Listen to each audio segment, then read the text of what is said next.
The recent election of Cardinal Giorgia Bergoglio to the position of Pope Francis I was an unprecedented event the world has never before witnessed. It is the first time in history that a member of the Jesuit order has been elected to the highest position of the Roman Catholic Church. Reactions worldwide varied from jubilation to matter-of-fact acceptance to disinterest. These very reactions reveal appalling ignorance of the true nature of the Jesuit order. Widely regarded as a benevolent missionary order, known for its educational institutions, the Jesuit order, as the Society of Jesus is commonly known, has long played an incredibly influential, albeit secretive, role in the destinies of nations, organizations, and individuals.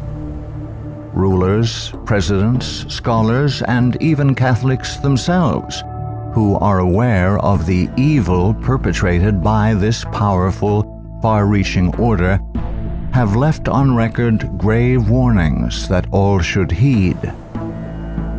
Following is a compilation of quotes from a variety of sources.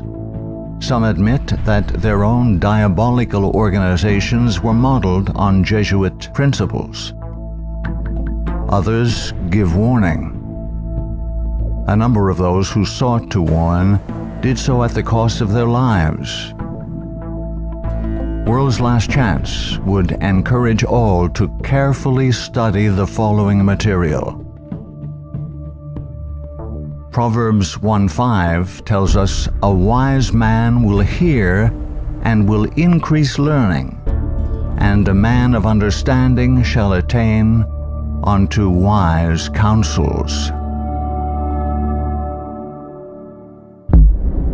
Ignatius Loyola, 1491 to 1556, founder of the Society of Jesus and its first superior general. Nor will it contribute a little to our advantage if with caution and secrecy we foment and heighten the animosities that arise among princes and great men, even to such a degree that they may weaken each other. But if there appear any likelihood of reconciliation, then as soon as possible let us endeavor to be the mediators, lest others prevent us. Finally, let all with such artfulness gain the ascendant over princes, noblemen, and the magistrates of every place, that they may be ready at our beck, even to sacrifice their nearest relations and most intimate friends, when we say it is for our interest and advantage. Let proper methods be used to get knowledge of the animosities that arise among great men, that we may have a finger in reconciling their differences. For by this means we shall gradually become acquainted with their friends and secret affairs, and of necessity engage one of the parties in our interests. Immediately upon the death of any person of post, let them take timely care to get some friend of our society preferred in his room. But this must be cloaked with such cunning and management as to avoid giving the least suspicion of our intending to usurp the prince's authority. Putting aside all private judgment, we should always be ready to accept this principle. I will believe that the white I see is black, if the hierarchical church so defines it. Princes and persons of distinction everywhere must, by all means, be so managed that we may have their ear, and that will easily secure their hearts, by which way of proceeding all persons will become our creatures, and no one will dare to give the society the least disquiet or opposition. Finally, the society must endeavor to effect this at least, that having gotten the favor and authority of princes, those who do not love them at least fear them.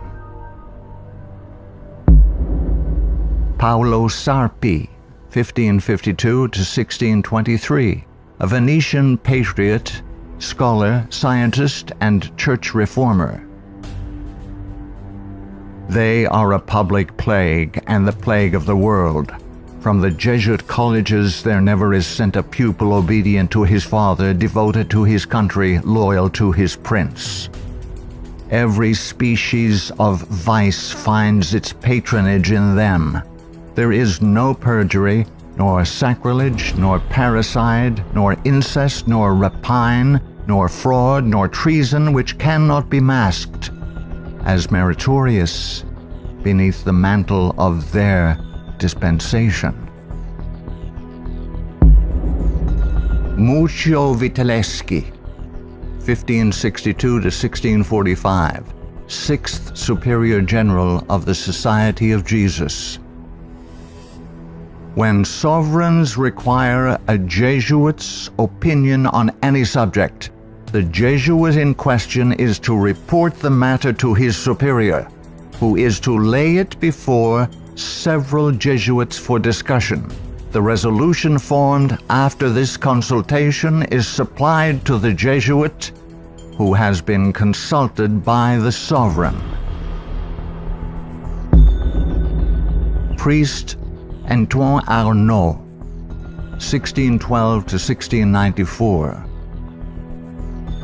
Do you wish to excite troubles, to provoke revolution, to produce the total ruin of your country?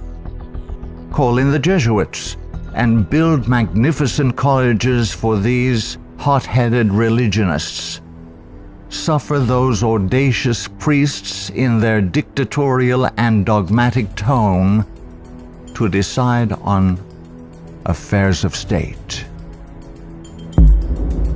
Michelangelo Tamburini, 1648 to 1730, 14th Superior General of the Society of Jesus.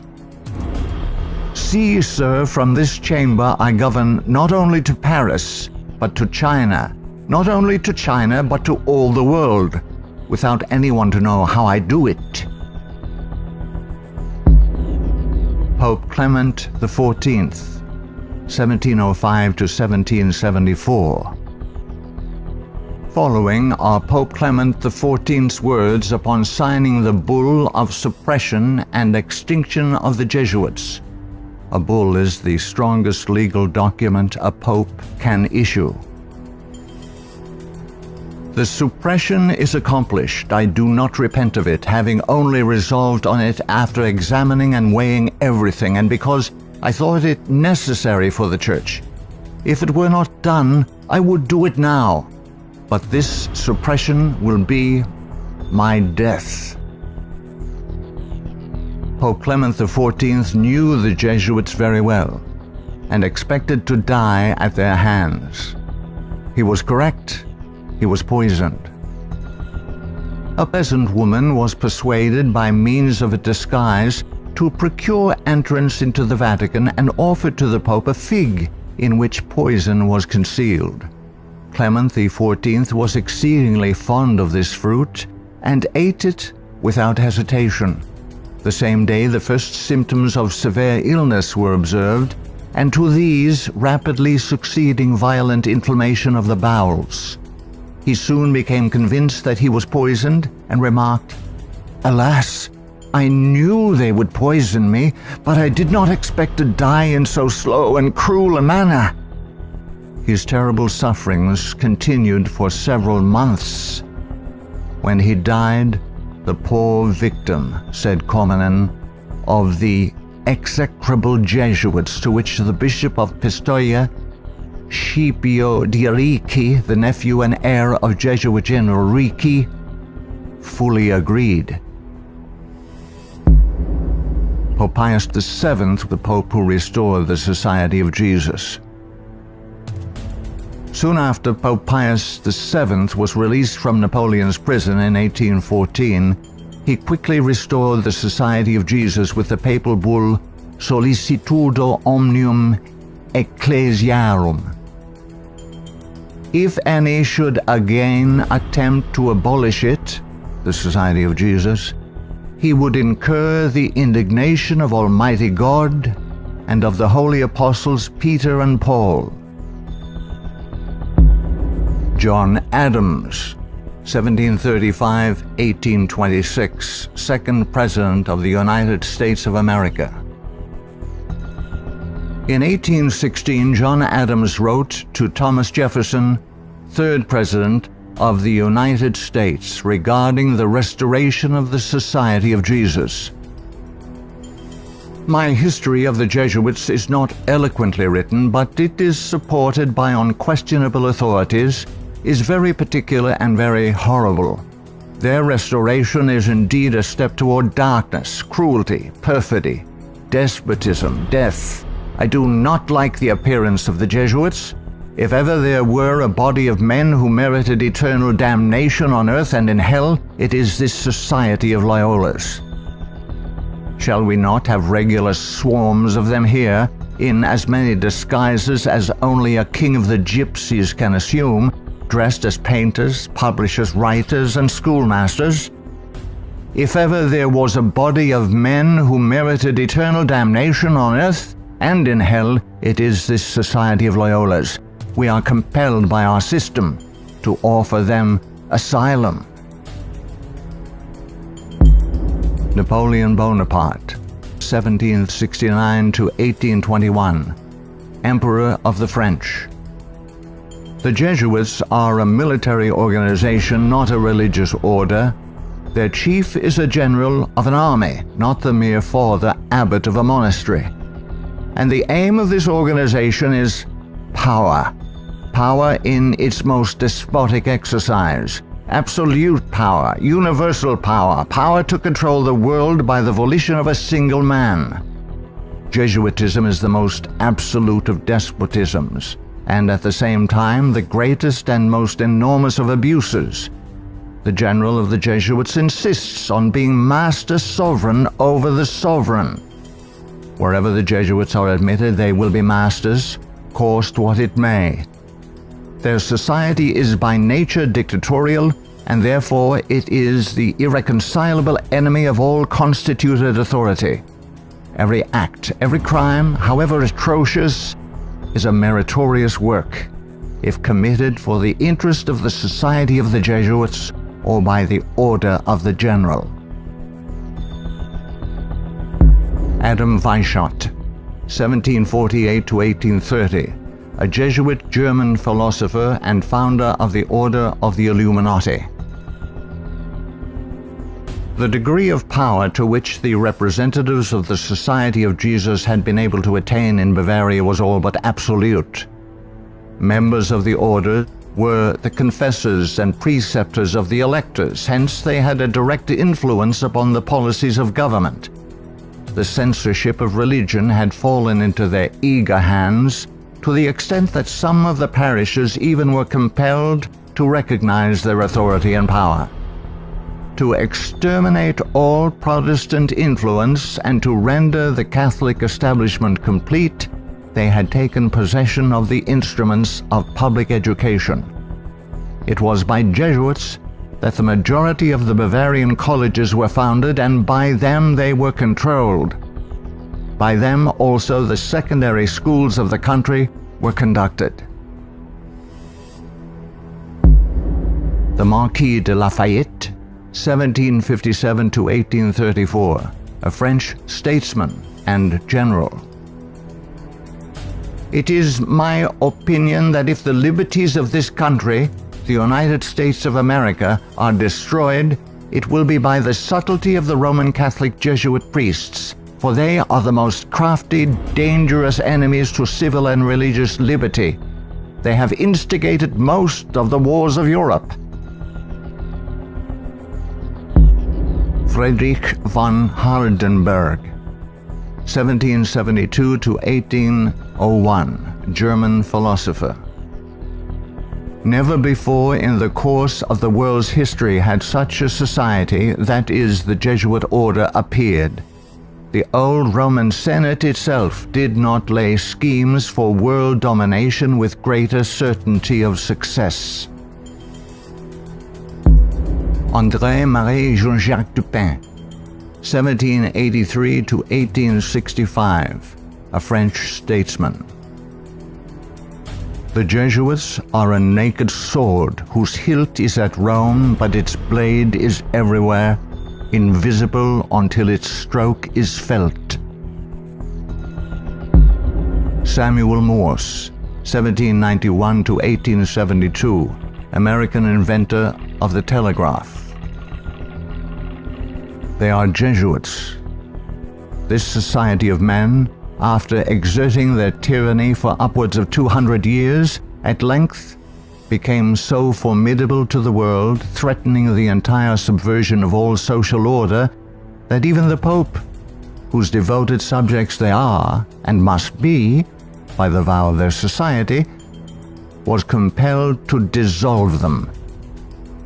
They had not been suppressed, however, for 50 years before the waning influence of popery and despotism required their useful labors to resist the light of democratic liberty, and the Pope, Pius VII, simultaneously with the formation of the Holy Alliance, revived the order of the Jesuits in all their houri.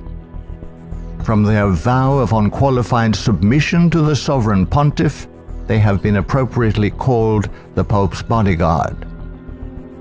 And do Americans need to be told what Jesuits are?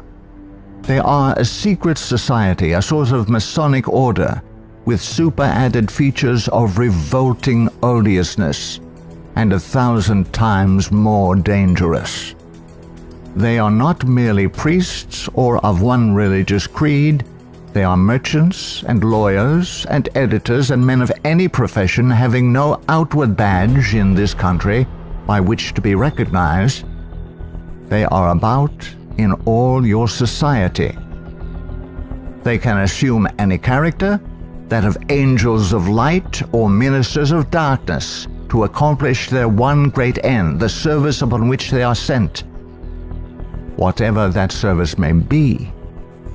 They are all educated men, prepared and sworn to start at any moment and in any direction, and for any service, commanded by the general of their order, bound to no family, community, or country by the ordinary ties which bind men, and sold for life to the cause of the Roman pontiff. And who are these agents? They are for the most part Jesuits, an ecclesiastical order proverbial through the world for cunning, duplicity, and total want of moral principle, an order so skilled in all the arts of deception that even in Catholic countries, in Italy itself, it became intolerable and the people required its suppression.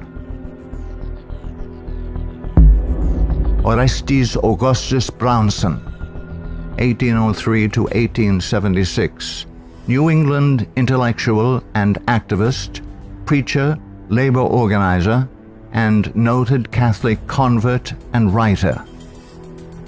Undoubtedly, it is the intention of the Pope to possess this country, America. In this intention, he is aided by the Jesuits and all the Catholic prelates and priests. If the Catholic Church becomes predominant here, Protestants will all be exterminated. Abraham Lincoln, 1809 to 1865, 16th President of the United States of America.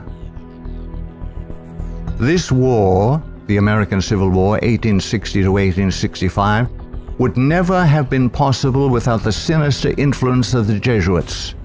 We owe it to popery that we now see our land reddened with the blood of her noblest sons. Though there were great differences of opinion between the South and North on the question of slavery, neither Jeff Davis nor any one of the leading men of the Confederacy would have dared to attack the North had they not relied on the promise of the Jesuits that under the mask of democracy, the money and the arms of the Roman Catholics, even the arms of France, were at their disposal if they would attack us. The Protestants of both the North and South would surely unite to exterminate the priests and the Jesuits if they could learn how the priests and nuns and the monks which daily land on our shores under the pretext of preaching their religion are nothing else but the emissaries of the Pope, of Napoleon III, and the other despots of Europe to undermine our institutions, alienate the hearts of our people from our Constitution and our laws, destroy our schools, and prepare a reign of anarchy here as they have done in Ireland, in Mexico, in Spain, and wherever there are any people who want to be free.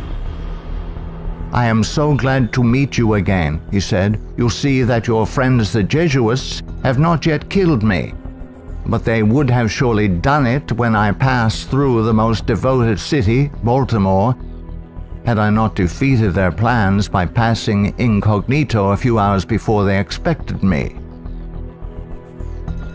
New projects of assassination are detected almost every day, accompanied with such savage circumstances that they bring to my memory the massacre of St. Bartholomew and the gunpowder plot. We feel, at their investigation, that they come from the same masters in the art of murder, the Jesuits. So many plots have already been made against my life that it is a real miracle that they have all failed when we consider that the great majority of them were in the hands of skillful Roman Catholic murderers evidently trained by the Jesuits. I know that Jesuits never forget nor forsake, but man must not care how and where he dies, provided he dies at the post of honor and duty. Charles Chineke, 1809 to 1899, Canadian ex-Catholic priest.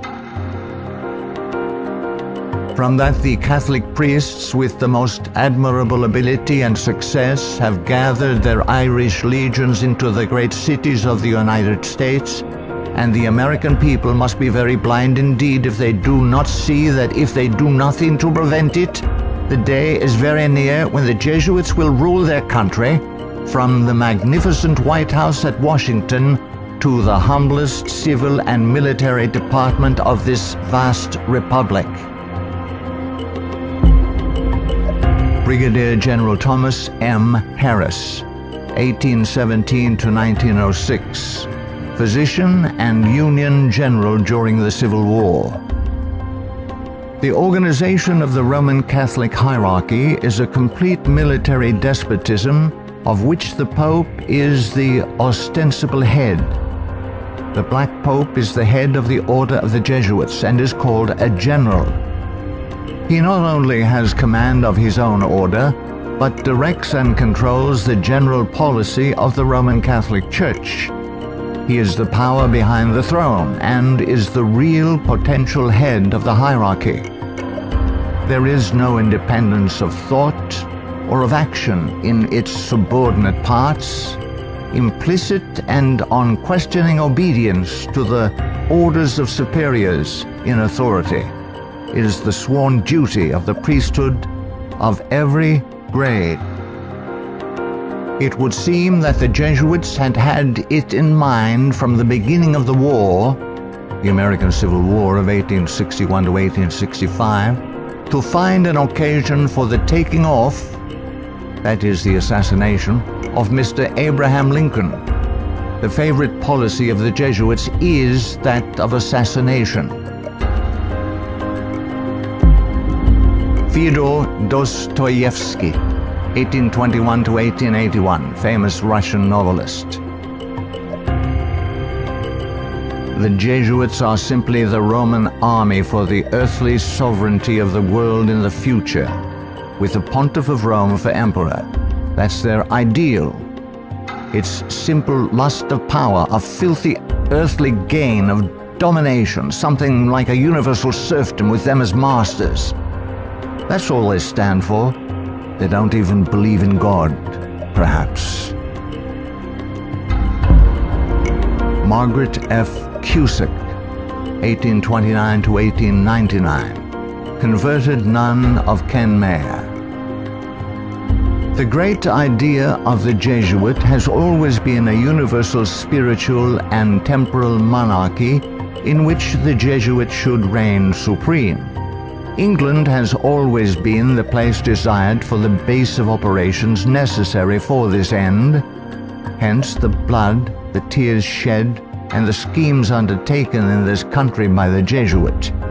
He has by no means ended his efforts for the subjugation of the world to Rome through England. When the Jesuit is expelled from one place, he is not slow to find another. France may reject him, not without cause, but England opens her arms to him. Catholic Italy may deprive him of the glories of his once famous home in the JESUITS, but America opens her doors to him. He is the wandering Jew of the Romish Church. He is followed by the execrations of those by whom he was once beloved until they discovered his iniquities. Charles Haddon Spurgeon, 1834 to 1892, British particular Baptist preacher known as the Prince of Preachers.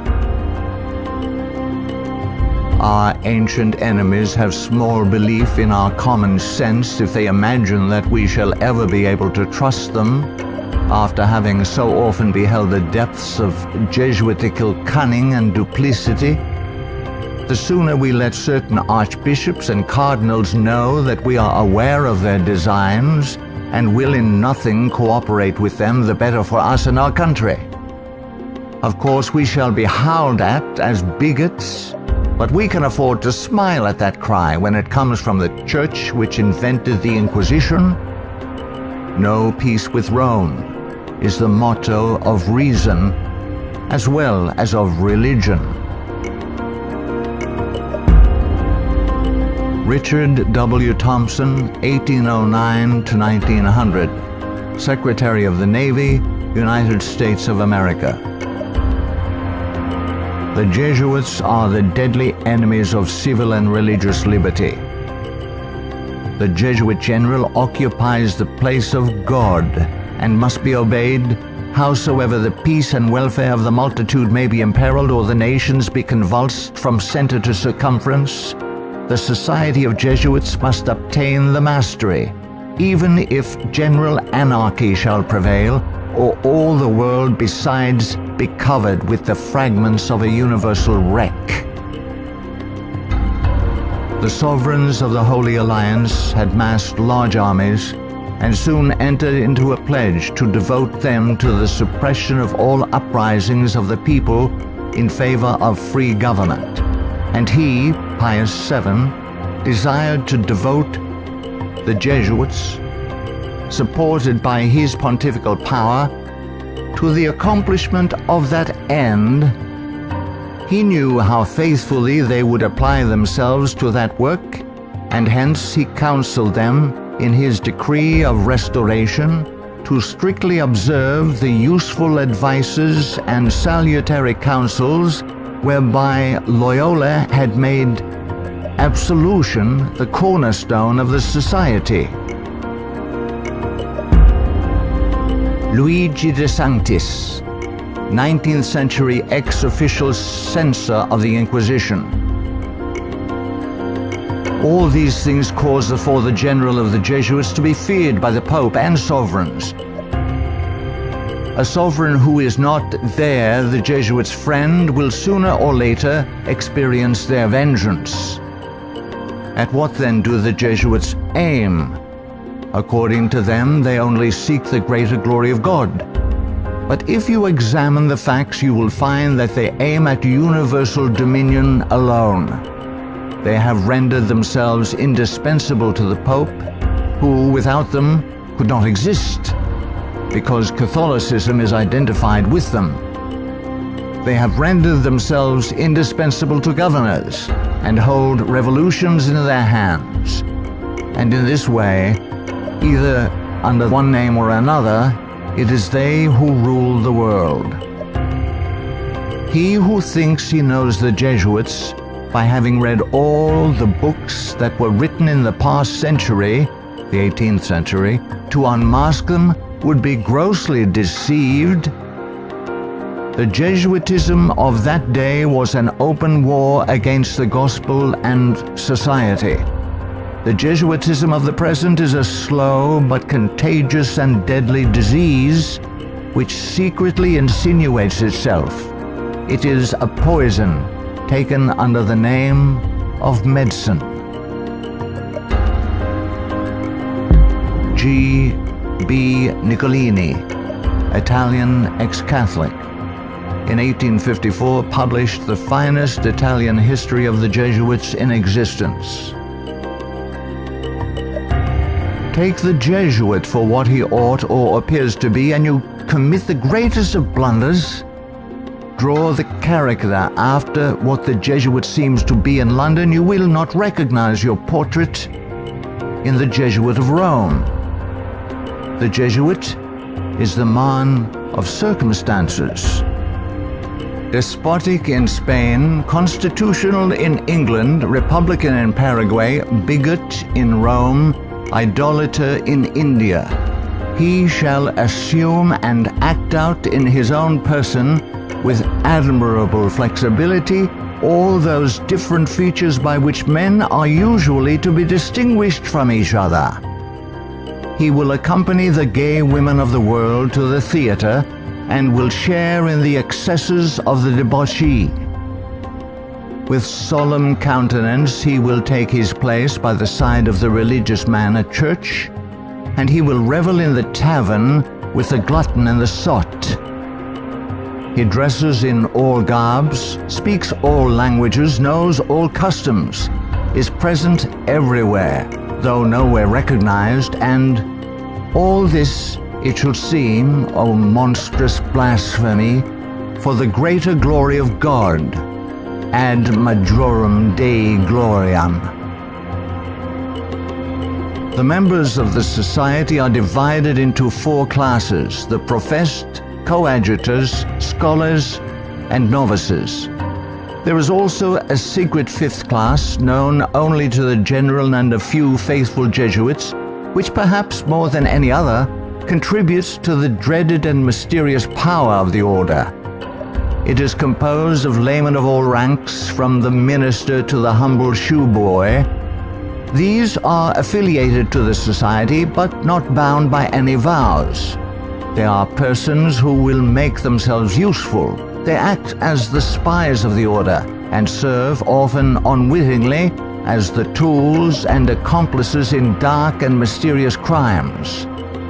The Jesuit Father Francis Pellico candidly confesses that the many illustrious friends of the society remain occult and obliged to be silent. There is no record in history of an association whose organization has stood for 300 years unchanged and unaltered by all the assaults of men and time, and which has exercised such an immense influence over the destinies of mankind.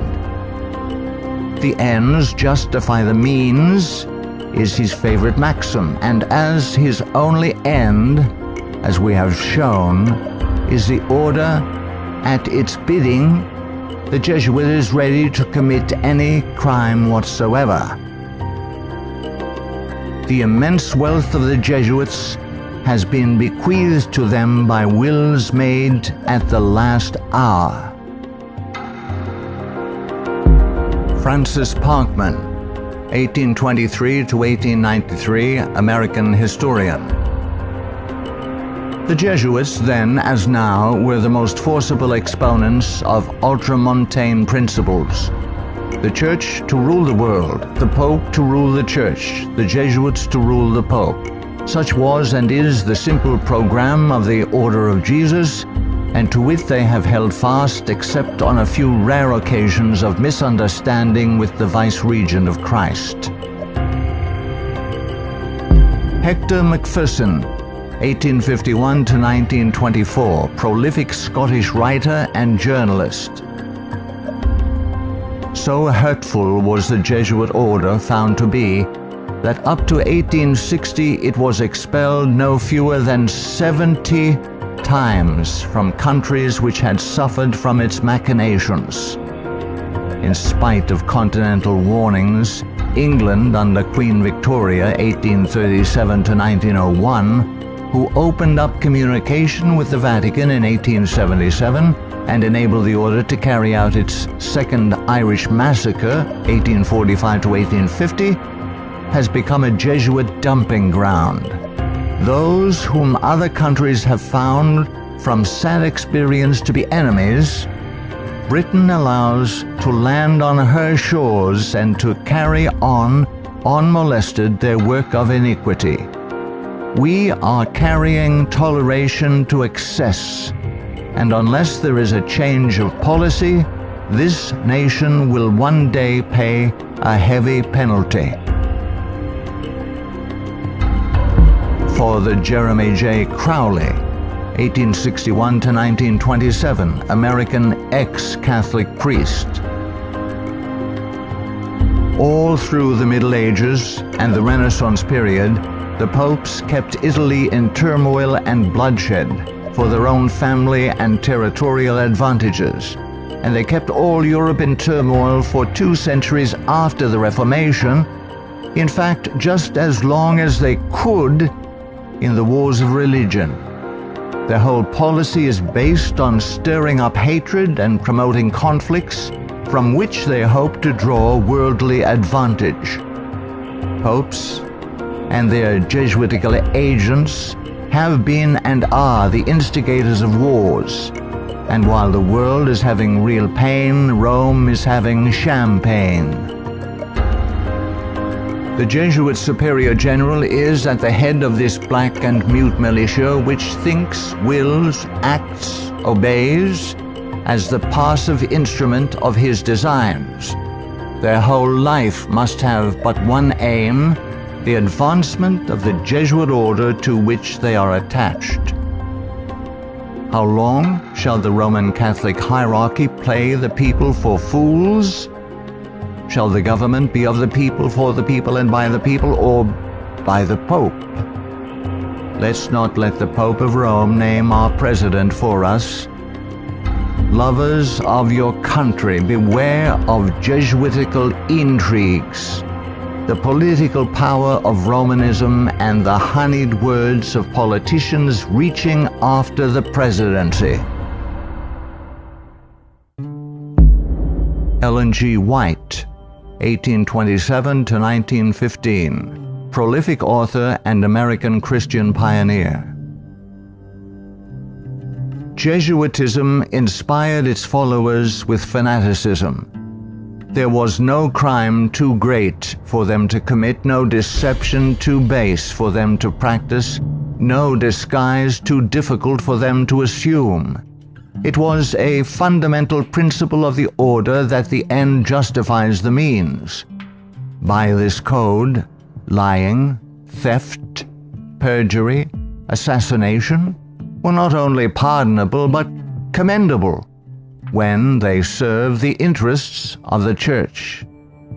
Under various disguises, the Jesuits worked their way into offices of state, climbing up to be the counselors of kings and shaping the policy of nations.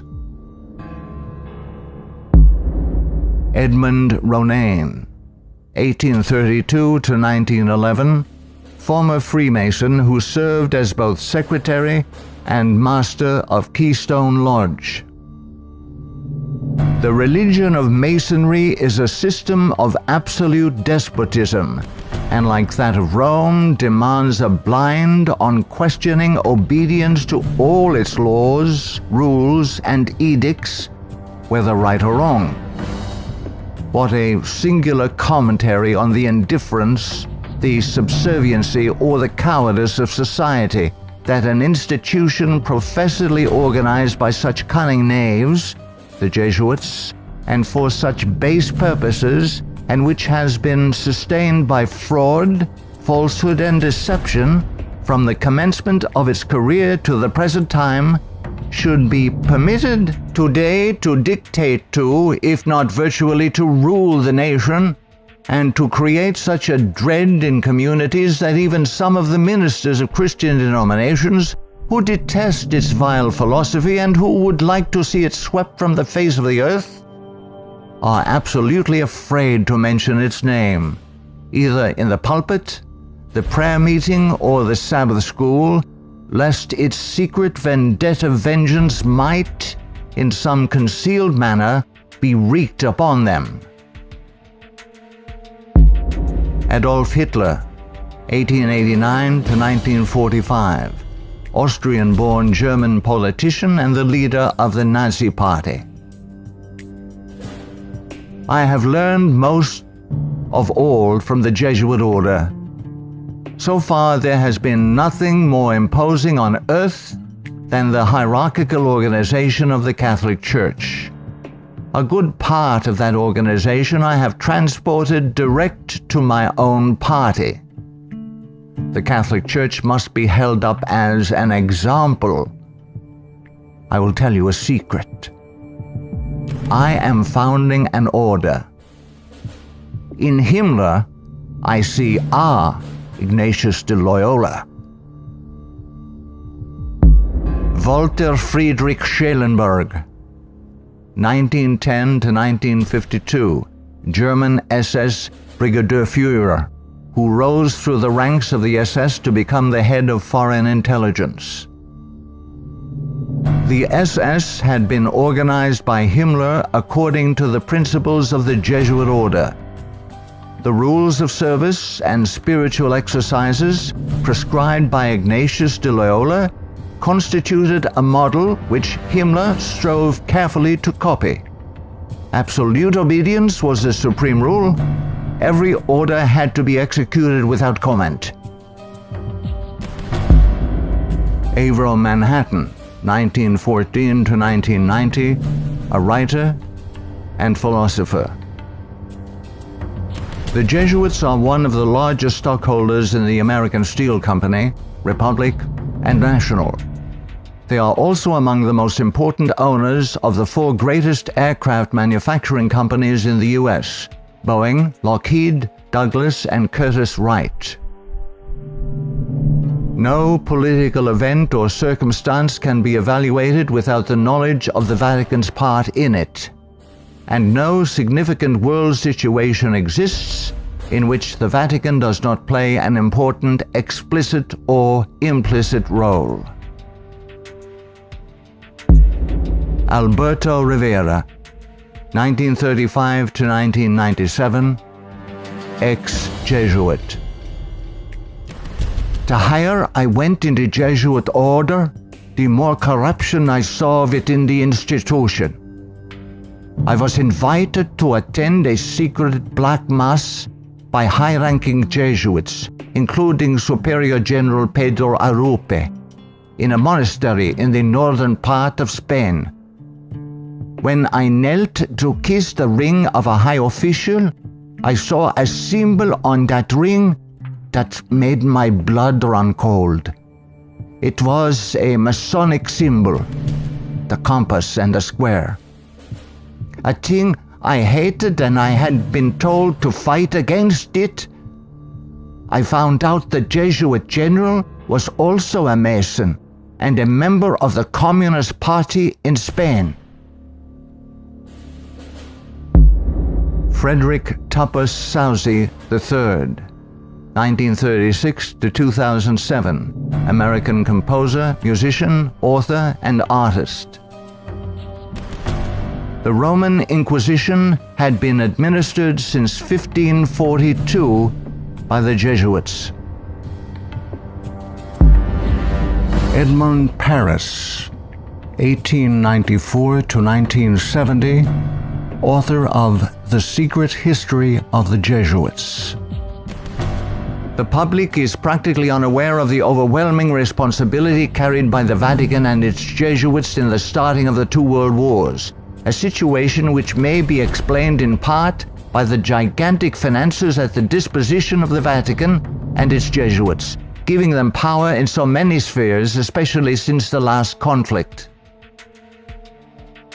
The Jesuits are a secret society, a sort of Masonic order, with super-added features of revolting odiousness and 1,000 times more dangerous.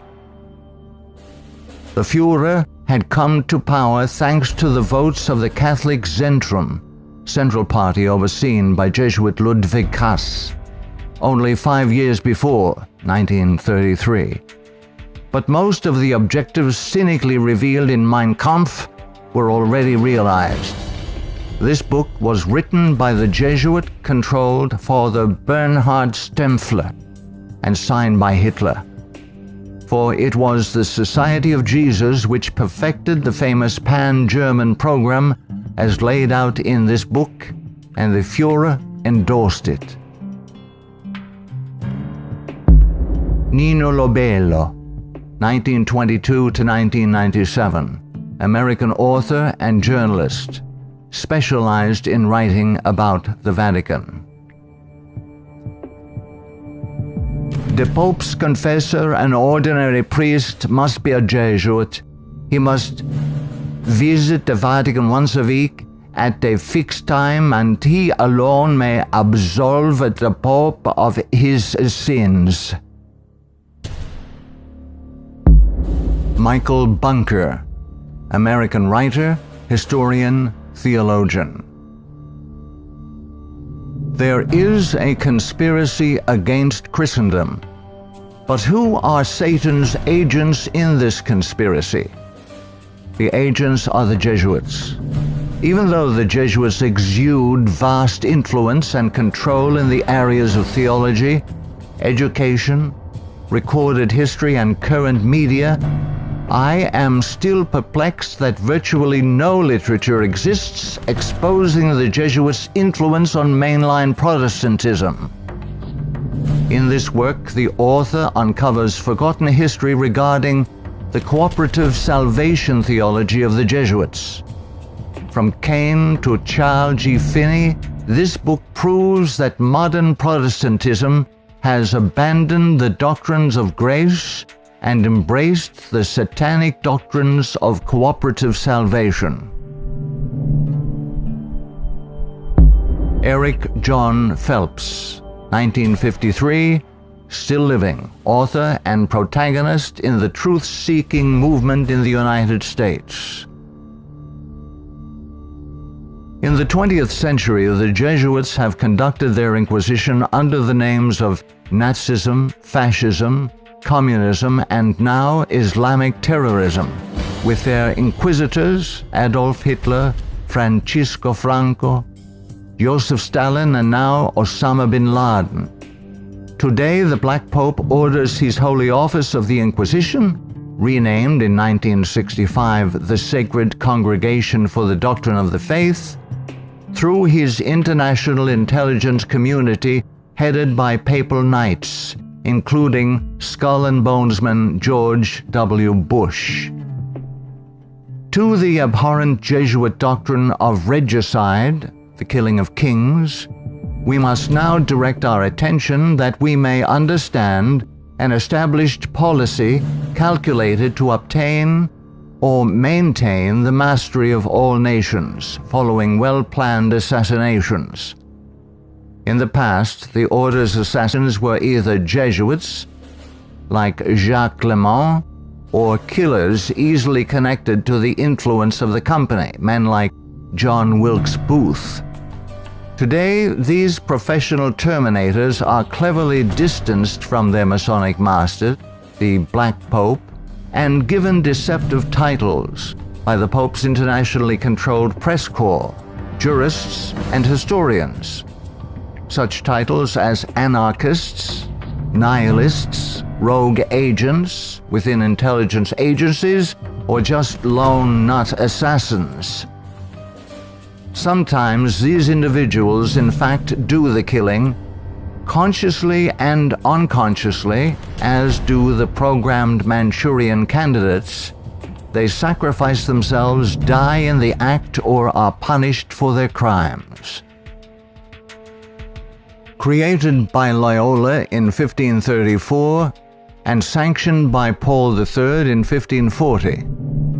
In seeking to destroy the Protestant Reformation and restore the Dark Ages with the White Pope, exercising his temporal power as the universal monarch of the world, authored the 25 sessions of the Council of Trent, 1545 to 1563, and established themselves as the confessors and advisors of the monarchs of Europe, promoting absolute monarchical despotisms through which they ignited monstrous wars characterized by pitiless massacres of Protestants and innocents, such as the Dutch Revolution, 1568 to 1648, the 30 Years' War, 1618 to 1648, the Puritan Revolution, 1644 to 1653, the 7 Years, French Indian War, 1754 to 1763. While oppressing and weakening the peoples of the nations and the Semitic Hebrew Jewish race with the Holy Office of the Inquisition, aided by the Knights of Malta and later Scottish Rite Freemasonry from 1540 to 1773, we as God's people in 14th Amendment America have received the Lord Jesus Christ as our personal Savior according to His blessed gospel set forth in His infallible Holy Scriptures. The Authorized King James Version of 1611, must repent of our personal and national sins. Then we must forsake them. Some of those sins are: 1. Permitting the army of the Black Pope, the company of the Society of Jesus, to exist, mightily prosper, and absolutely control the government of the United States through its Council on Foreign Relations within our borders. 2. Believing the Jesuit-controlled American press, which has continually lied and deceived us throughout the 20th century. 3. Permitting the Jesuits' Federal Reserve banking system and United Nations to exist within our borders, as these two bodies have successfully destroyed popular liberty, liberalism, and the national sovereignty of every nation in the world pursuant to the purposes of the Jesuits' Holy Alliance. 4. Waiving our Fourth and Fifth Amendment rights secured by the declaratory and restrictive clauses of the Bill of Rights at the insistence of the Baptists of Virginia, and so dearly paid for with torrents of blood by our Protestant forefathers, through filing our confessions every April 15th, paying the heavy and progressive communist income tax, thereby financing a multitude of sins. 5. Permitting the drafting, vaccinating, and sending of our sons abroad to fight the Pope's foreign wars, such as the war in Vietnam and the recent wars in Serbia, Iraq, and now Afghanistan, resulting in the further destruction of American liberals and foreign heretics so condemned by the Jesuits' Council of Trent. 6. Permitting the Jesuits in control of the government of the American Empire to use our military and financial might to enthrone dictators around the world whose first allegiance is to Rome, thereby restoring the temporal power of the Jesuits, infallible Pope, returning the world to the Dark Ages. 7. Consenting to the Jesuits' Supreme Court decisions in removing the Protestant Bible and prayer from the bulwark of American liberty so hated by the Jesuits, the public school system. 8. Consenting to the immigration of millions of Roman Catholics and pagan persons of color whose loyalty to the Pope or their own race, religion, and nationality is greater than their loyalty to our Protestant constitution and Republican form of government, thereby creating a multitude of agitations justifying more centralization of power in Washington, D.C., and through amalgamation, the Africanization of the American white Celtic Anglo-Saxon race being historically the greatest enemy of the Jesuit order, especially its Bible-believing Protestants and Baptists, as intended by the Company of Jesus pursuant to its Jesuit oath. 9.